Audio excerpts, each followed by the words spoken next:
Лично для меня, как и для всей Республики Коми,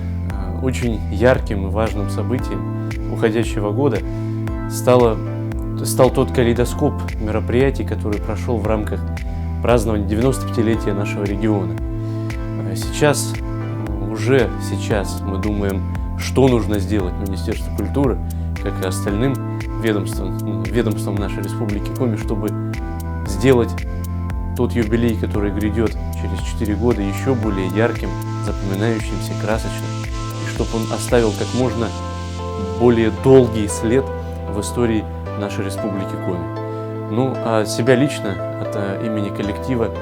Министерства культуры, туризма и архивного отдела Республики Коми, я хочу поздравить всех жителей нашего северного края с наступающим 2017 годом, пожелать вам, чтобы эта новая страница, новая эра в жизни каждого из нас, новая эпоха в жизни каждого из нас сулила нам только самые